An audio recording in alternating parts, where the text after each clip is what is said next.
Hi, this is Isabelle Litzler, the place to be to develop your skills and grow your potential. And today I want to share how to prepare a very good online meeting, and also based on my experiences, including things I've done wrong in the last 12 months. So I want to share with you how you could do this a bit better and be more better performer when you have your online meetings. So the first thing in my experience is that when we have online meetings, we're really weak in terms of giving instructions. So sometimes I give instructions at the beginning of the session, but there's really some problems with that. The first one is that it eats away from your 1 hour that you have online with individuals or group. And the other thing is that sometimes people log on at different times. So if you've shared the instructions, but maybe half the people were in the room, the other half will come and not follow instructions because they haven't heard them yet. So what I would suggest, and this is also something I'm going to apply for myself, is to give instructions ahead of time.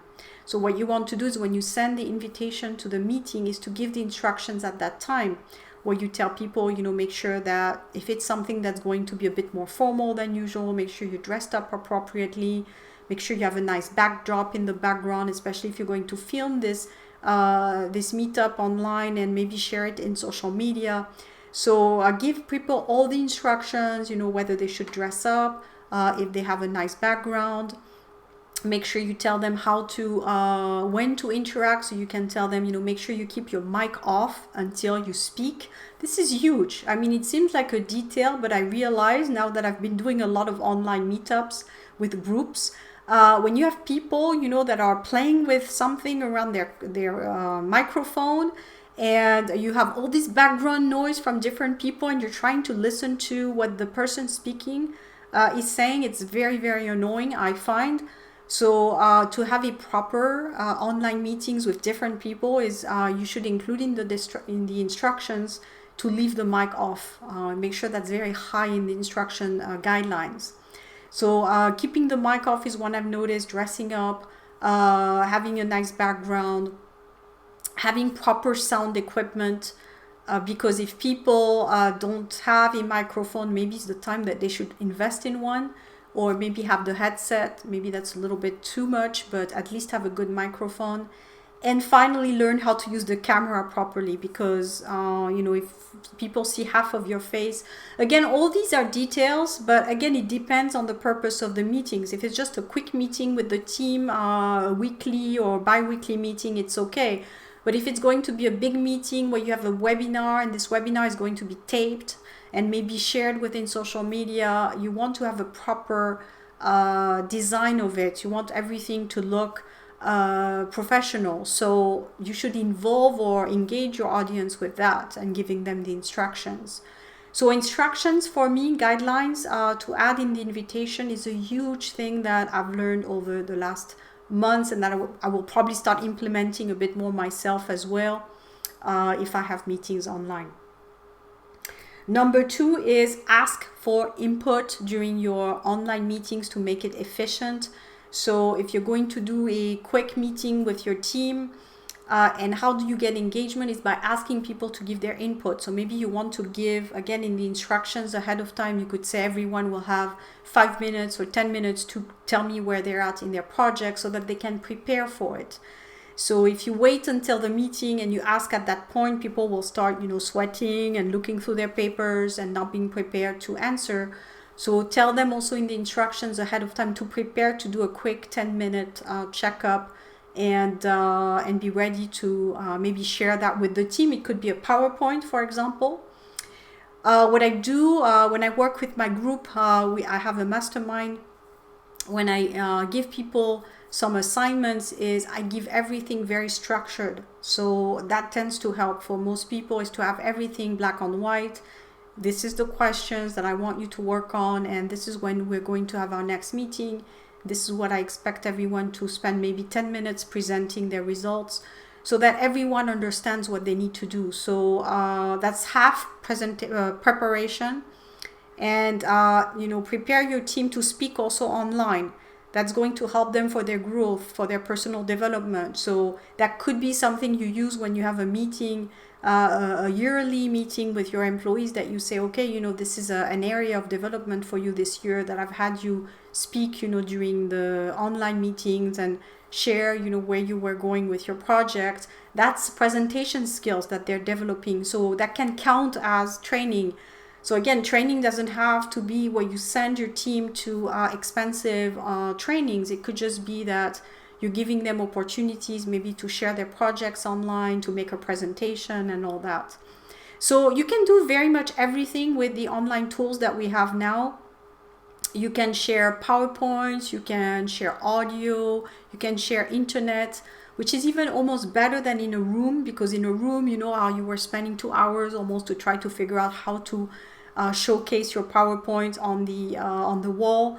I mean, now it's very easy. Use your mouse, you're on your computer, you have access to pretty much all your files on your computer, you have access to the internet, so you can share also internet links. So you know, make sure that you prepare people also for this, so that you make your meeting a little bit more interactive. It's not just talking, but you can start also sharing some information, some links. So try to, again, make it more interactive, as if you were really working together via the tool that you're using.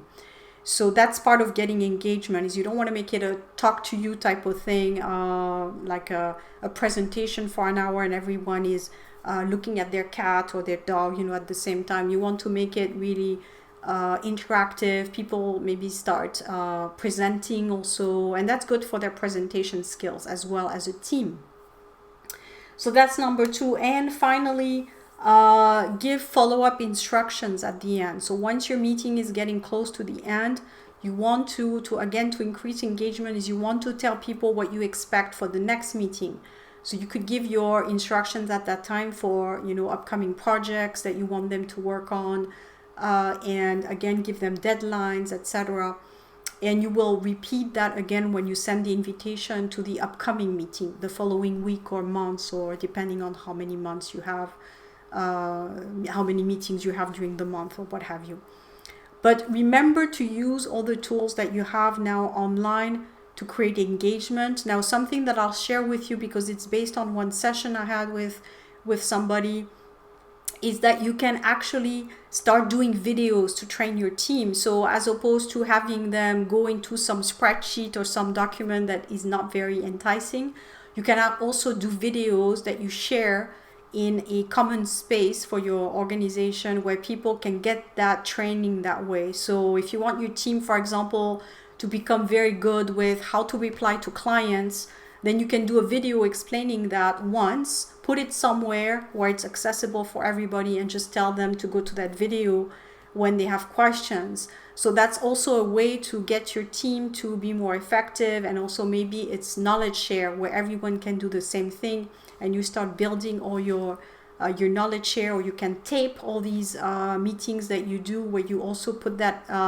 in a common space where everyone can watch again, and also keep track of everybody's work. So there's lots of things that I think you can do online now that wasn't really the case when maybe before the confinement and the crisis. I think we had less access to those tools, and meetings in person usually didn't have a lot of those tools available, except for that PowerPoint on the wall. So I find we have more now with the online technology, that we can tape the meeting, you know, and tape everything that goes on.